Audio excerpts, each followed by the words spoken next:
Morning, I want to begin by, as I often do, telling you a story. It's a true story. It's a story of a young man named Hugh Burton. As I share this story, though, I want you to try and imagine what you would do in Hugh's situation. How it would feel to be in his shoes. It's 1989 and Hugh is a 16-year-old student at Evander Childs High School in New York.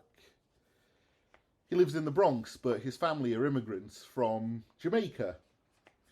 His mother, Keisha, she was a nurse at a local nursing home. His father, Raphael's a general contractor, though at the time this story takes place, he's back home in Jamaica visiting family.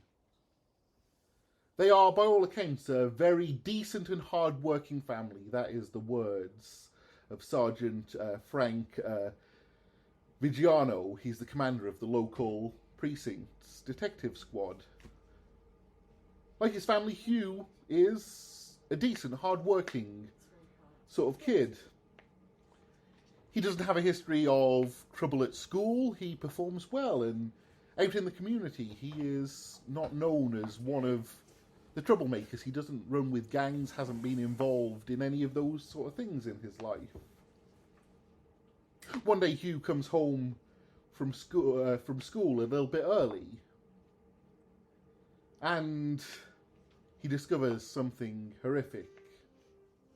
His mother, his anchor, his protector, has been tragically murdered. Can you even begin to imagine the pain and confusion that he feels in that moment? It would be unimaginable, right? It would be unbearable. He calls 911, he calls the police, hoping for answers and for justice. But instead of finding comfort or answers, instead, he found himself accused of that murder. He was barely out of high school. He was still learning who he was and where he would fit in the world. But within a matter of days of his mother's death, detectives pulled him into a cold, sterile interrogation room and insist that he was the one that did it. He was grieving, he was scared, he was completely unprepared for what came next. They kept him separated and isolated from his father, the only other person he felt he could trust in that moment. They questioned him relentlessly. They deprived him of sleep. They filled his head with all kinds of threats and promises. Hugh didn't have a lawyer present for most of those interrogations, but he did do his best to try and defend himself, to insist on his innocence. But their questioning, it was unrelenting. They were sure that Hugh had killed his mother, and they wouldn't take no for an answer. As their questioning continued, they began to build a theory that they just wouldn't let go of. Hugh, they decided, was addicted to crack cocaine. He had killed his mother in a fit of rage when she refused to give him money to pay off his dealer. Nothing, of course, indicated that Hugh was guilty of this. The crime scene didn't really fit with their theory at all. The New York Times, they reported that Keisha had her hands tied behind her back with a phone cord, that she'd been stripped of clothes from the waist down. That didn't make sense if this was a crime of passion, an explosive, drug-fueled outburst over money. It indicated, well, a completely different sort of crime. Nonetheless, they were convinced that they had their man. And ultimately so was the jury. Despite a lack of physical evidence tying him to the crime, despite maintaining his innocence throughout trial and sentencing, Hugh was found guilty of second-degree murder. He was sent to an adult prison, though he was still just a teenager. His term, 15 years to life. A teenager, grieving his mother, innocent of any crime, so he insisted, was sent to one of the harshest environments imaginable. For 20 years and 8 months, Hugh was deprived of his liberty. Can you even imagine what went through his mind during those years as he lay on that cold, hard bed at night? How many times did he replay that interrogation? How often did those words said about him at trial, fabrications and lies he insisted, come back to haunt him? Of course, if you ask every person in prison is innocent, no one will admit that they did what they were arrested for. But when Hugh said it, he really meant it. I wonder how often he questioned if anyone really believed him. 20 years and 8 months after first spending a night incarcerated, Hugh was released on parole, though that didn't really change things for him. He still carried the stigma of being a convicted murderer. He couldn't find a job. He couldn't live a normal life. Though he was out in the world, he was not truly free at all. Every day, he maintained his innocence. He maintained that he'd been wrongly convicted, though few ever believed him. Hugh's story, it's heartbreaking. It is truly unimaginable, and yet that is what I've asked you to do, to try and imagine it. Because I want you to hold on to that feeling. The feeling of being falsely accused, of knowing that you're innocent, and yet being punished anyway. Imagine what you would do.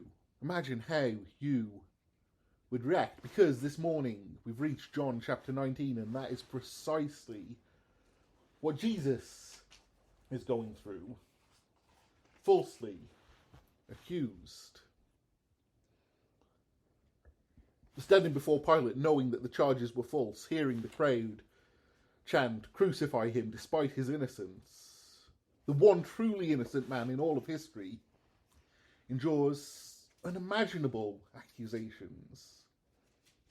And yet Jesus didn't just endure the injustice. He embraced it willingly for our sake. So today, as we look at John chapter 19 verses 1 through 16. Let's consider how it feels to be wrongly accused. Let's reflect on the weight of carrying a punishment you don't deserve. More importantly, let's stand in awe of the one who chose that path, not because he had to, but because he loves us. Let's dive in. John chapter 19, beginning of verse 1.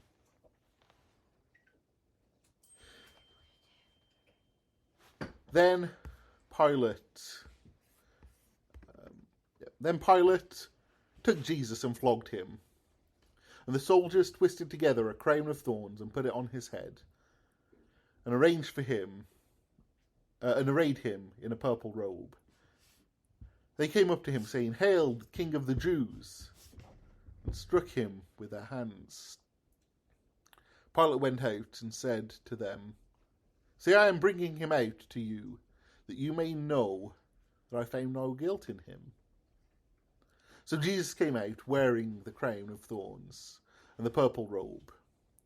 Pilate said to them, "Behold the man." When the chief priests and the officers saw him, they cried out, "Crucify him, crucify him." Pilate said to them, "Take him yourself and crucify him, for I found no guilt in him." The Jews answered him, "We have a law, and according to that law he ought to die, because he has made himself the Son of God." When Pilate heard this statement, he was even more afraid. He entered into his headquarters again and said to the Jews, "Where are you from?" But Jesus said to Jesus, "Where are you from?" But Jesus gave him no answer. So Pilate said to him, "You will not speak to me? Do you not know I have authority to release you and authority to crucify you?"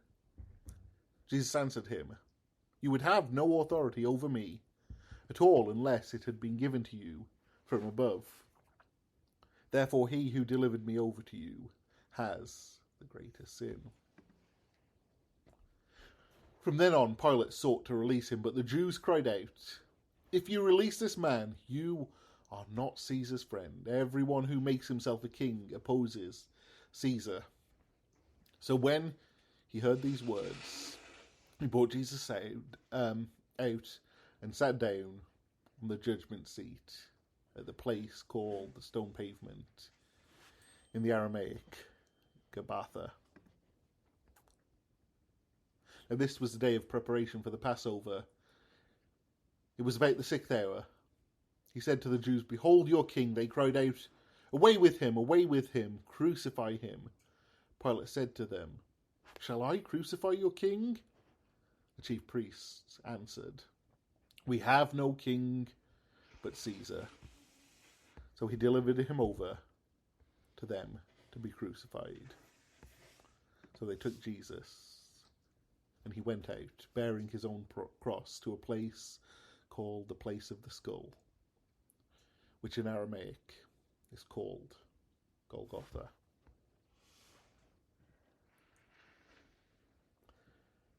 It is a harrowing passage, certainly. One that may perhaps even seem out of place as we approach the Christmas season. And yet we must never forget that this is the very purpose for which Jesus came to earth in the first place. So we will continue to focus on these passages even throughout the Christmas season. And I want to start by focusing on those first few verses here. Verses 1 to 6, they really explain to us just how humiliating it would have been for Jesus. They describe the humiliation of a truly innocent man. Last week we looked at the first part of Jesus' interrogation at the hands of Pilate. And even though Pilate comes to this conclusion for selfish reasons, as we thought about last week, at the end of that first exchange, Pilate does make a very bold and very true proclamation. He speaks the words, "I find no guilt in him." And Pilate is correct here. Jesus is blameless. But if anything, that makes what happens next even more horrific. Because though Pilate himself has found Jesus blameless, without fault, he still sends Jesus to be flogged. John uses some particularly harsh language here. We may not notice it, but he doesn't just say, "And Pilate sent Jesus to be flogged." He says, "Then Pilate took Jesus and flogged him." Of course, Pilate didn't hold the whip. We know that. He wouldn't have got his hands dirty in this way. But John uses this language here to indicate Pilate's guilt. In spite of his desire to wash his hands of the whole matter, his guilt here is undeniable. Pilate has found Jesus innocent. And yet in spite of that, he chooses to allow Jesus to be beaten, flogged, mocked, and adorned with a crown of thorns. After being whipped, Jesus is also struck and beaten by the crowd. Perhaps even some of those very same people who had welcomed him into the city as a king just a few days prior. He's dressed in a royal purple robe and wears a crown of thorns. It's a mockery of the fact that he is truly a king, and not only that, is divine. And then Pilate presents him to the crowd. John, and indeed all of the Gospels, deliberately avoid going into details about the nature of this beating, because the truth is, they don't need to. Their first audience, they would have been intimately familiar with just how brutal this would have been. They would have seen it with their own eyes. They would have known how the empire dealt with their enemies. He would have been scourged with a whip that has 3 or more leather straps. Each of those straps, those thongs, would have had a piece of bone or ceramic or rock or metal attached to it. He would be beaten 40 times or more. It was brutal. In fact, it was so brutal that the prophet Isaiah, writing centuries before, prophesies precisely how horrific it will be. Isaiah suggests that he would have been beaten so badly he would barely be recognizable as a human anymore. Isaiah writes these words: "His appearance was so marred beyond human semblance, and his form beyond that of the children of mankind." That's Isaiah 52, verse 14. This is the man who Pilate presents to them, Christ battered and humiliated. When he says those words, "Behold the man," it's as if he's trying to show them, is this really someone who you would ever believe is divine? Look at what we've done to him. How can you take his blasphemy seriously? He's just a man, just like you. Look at him, if you can. Surely no one could believe he's a king, let alone a god. His words, they highlight the humiliation and the mockery of it all. This moment is not just about the cruelty of the soldiers. Really, it's about the deeper tragedy of how humanity responds to the truth, with mockery, with rejection. Instead of recognizing Jesus as their king, they ridiculed him. They turned his holiness into a spectacle. And as we hear this, it's easy to be appalled by it all. Yet the truth is, so many times, in our own ways, do the exact same things, don't we?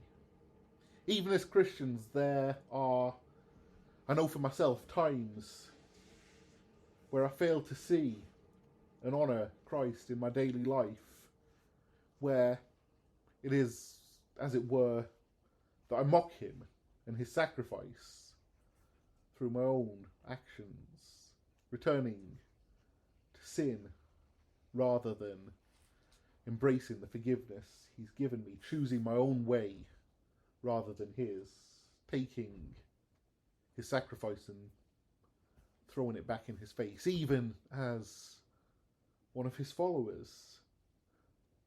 And certainly the world who remain in sin do it so much more. And yet Jesus goes to the cross not only to atone for our past sins, those we did before we were saved. He does it even for the failings of his followers. He goes to the cross knowing that even after I embrace him, I'll continue to fall short. And he dies for those sins as well.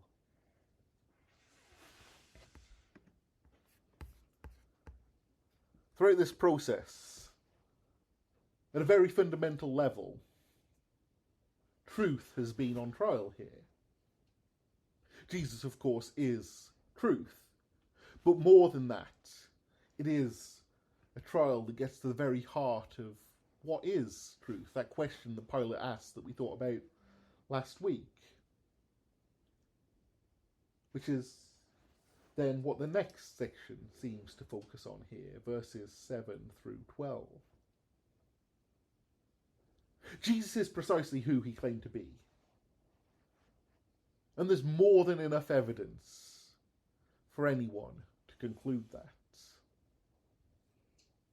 But the religious leaders of the day, they use fear and mob mentality to pressure Pilate.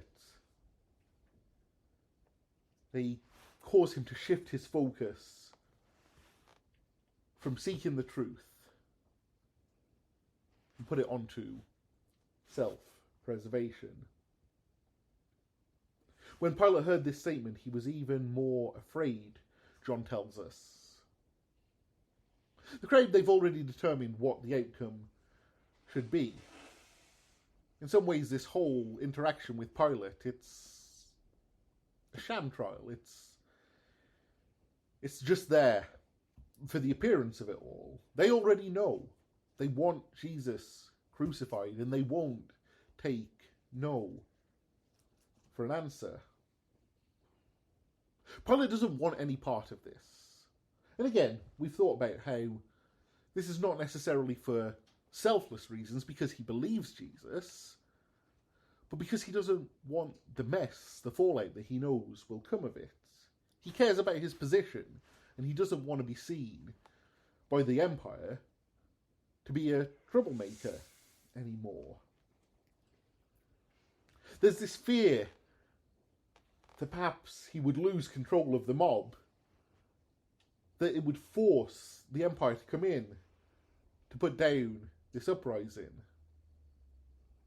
And in the process, inevitably, he'd be removed from his position, perhaps even subjected to the very same torture that he was now prepared to put Jesus through.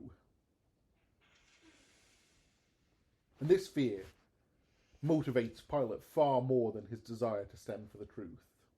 Pilate tips his hand here. Do you not know, he asked Jesus, that I have the authority to release you and the authority to crucify you? Power and authority, it's all that Pilate really cares about. Pilate knows his position, and he wants to flex his political muscles here. But Jesus responds simply this: you would have no authority over me at all unless it had been given to you from above. Pilate says, I'm in charge here. And Jesus basically answers, you think you're the one in control here, but you're not. Not ultimately. This was always the plan. The verses that follow are interesting. They caught me off guard a little bit. We read the words, from then on Pilate sought to release him. And when we first read this, we think maybe Pilate is beginning to see the truth of it all. He wants to release Jesus because he's realizing what's really going on here. Certainly there are even Christian traditions that suggest that after this, Pilate became a convert. He became a believer in Jesus. I'd love to believe that that's true. But the truth is, I don't think that's what we're seeing here, even if perhaps there is that possibility that it did later happen. But we're seeing something different here. As we thought about last week, Pilate doesn't want to convict Jesus, but it's not because he believes Jesus' claims. Rather, it's that he doesn't even find them credible. He can't imagine how anyone could have ever taken Jesus seriously. In a sense, he's right, but for the wrong reasons. But the outcome's the same. He doesn't, at this point, think Jesus deserves to be punished. But the reason I think John points out here that he sought all the more to release him, again, is not about truth or innocence. It's about control.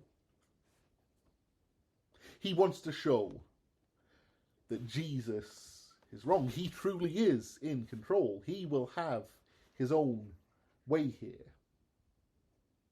In a sense, it feels like he's looking for a loophole. Jesus and the Jews, they've made this a referendum on two fronts. It's a referendum on truth and on authority. And Pilate feels like he's losing on both fronts. He's already been forced to question what even is truth last week, and now Jesus has once again challenged him on this position of control, of power.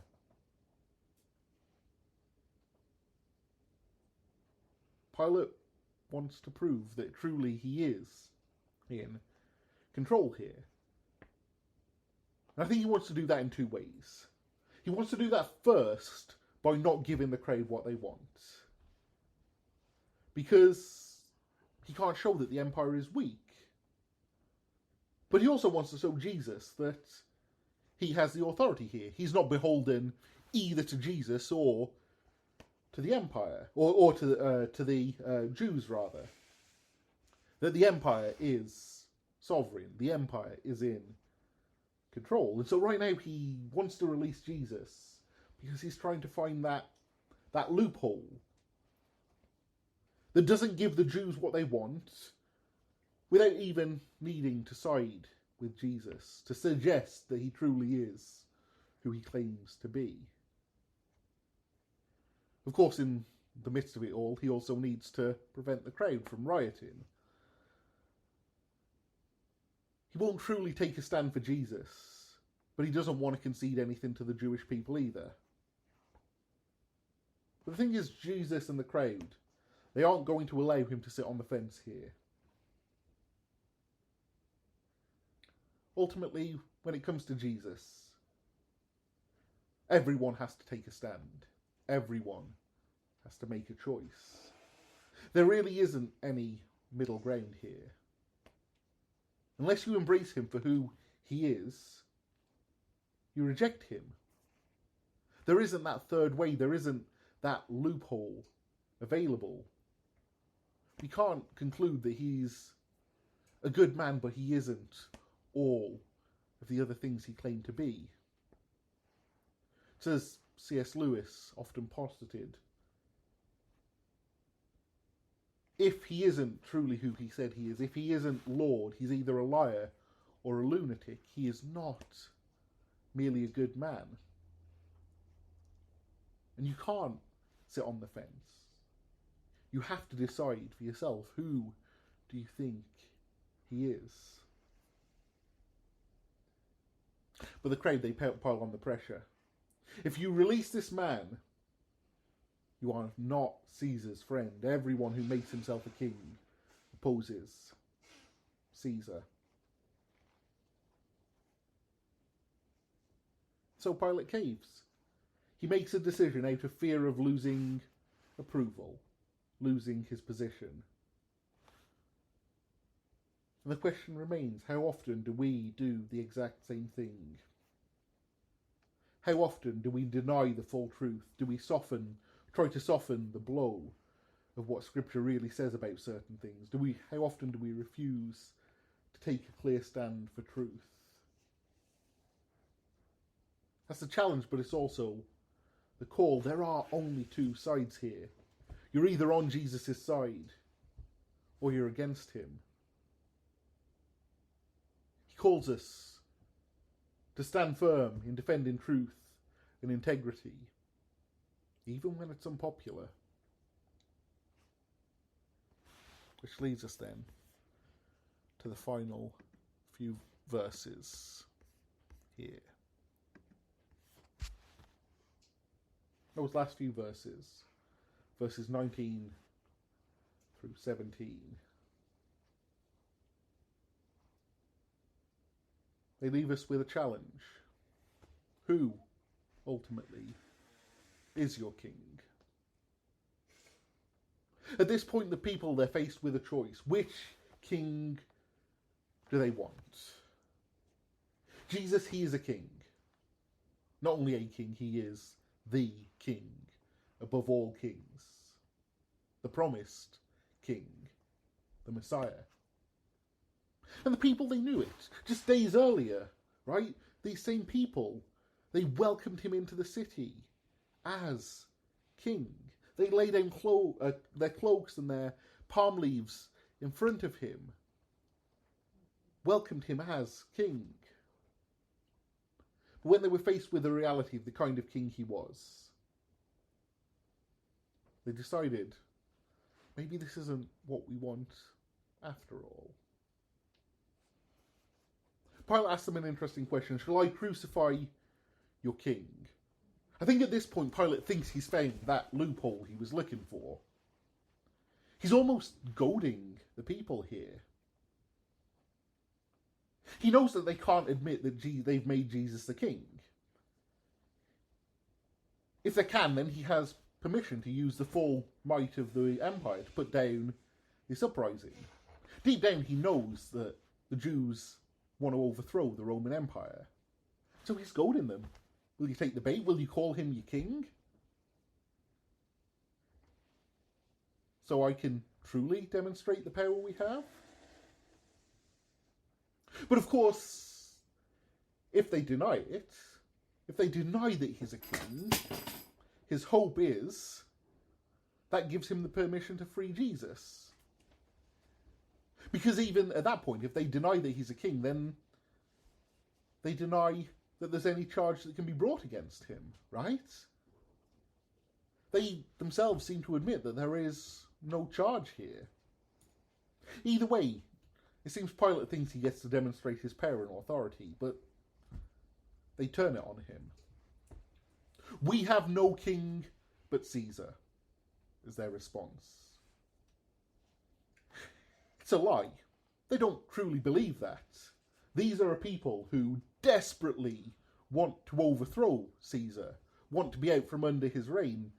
The Jewish people historically have lived in captivity for so much of their history. And they're looking forward to when God will free them once again from this tyranny. And yet, when faced with a choice to embrace their true king, they flat out reject him. They deny him, they humiliate him. They openly choose an evil and wicked emperor that even Pilate knows that they want to be rid of, rather than following their Messiah. Because he challenges their assumptions. Because he gives them what they need, even though it isn't, perhaps, what they want. Because he focuses on eternal freedom, perhaps even more than here and now. So they reject him. They choose the lie. And to this very day, people continue to do the same thing. And yet here's the most amazing part. Though he is entirely innocent, though he could have stopped this at any point, he chooses to surrender. He chooses to die for the sins of those who hate him. Jesus, he accepted the injustice of the cross for me and for you, for all of those who will accept him. He chooses willingly, freely, to take the punishment that we deserve, to buy our freedom. Jesus' choice, it wasn't about personal vindication. It was about redemption for all humanity.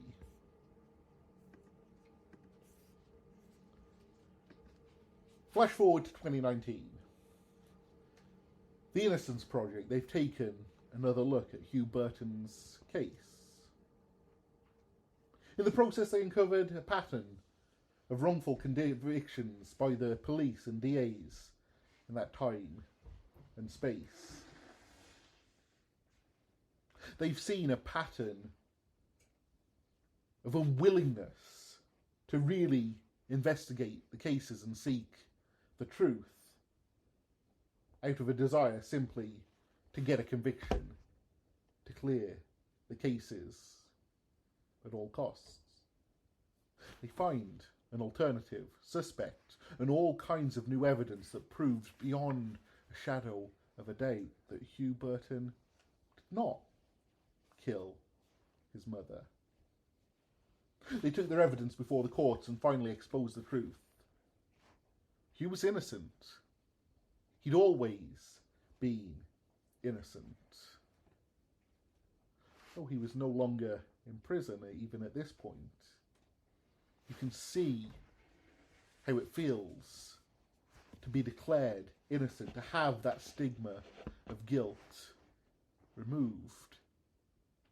You can see just how much it means to him to finally have someone say those words, not guilty. Imagine Hugh's relief when the truth was revealed and his freedom was restored. Imagine if you'd been Hugh, just how incredible it would be to hear the judge speak those words, to say once and for all that you are not guilty.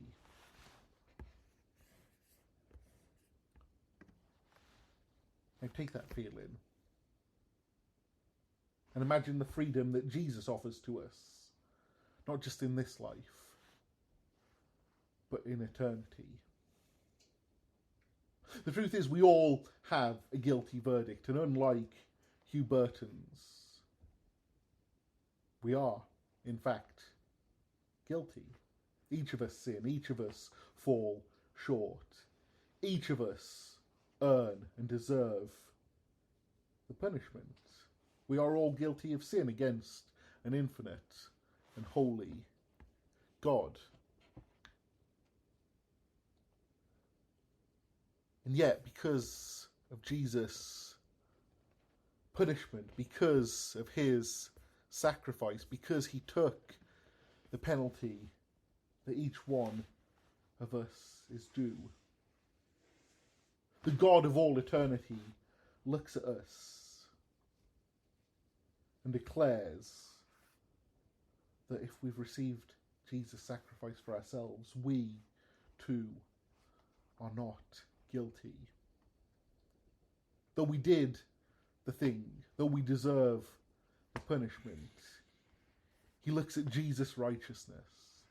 He looks at the eternal Son who speaks for us and says, not guilty. Here's the reality.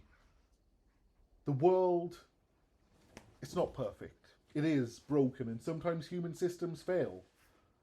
Just look at Jesus.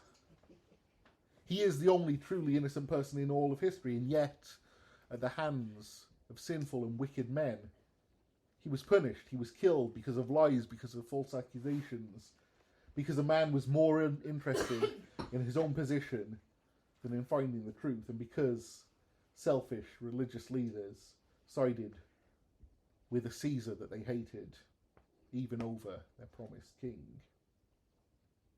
Certainly human institutions can fail to provide either justice or truth at times. Yet Jesus' sacrifice shows us that God's justice is perfect.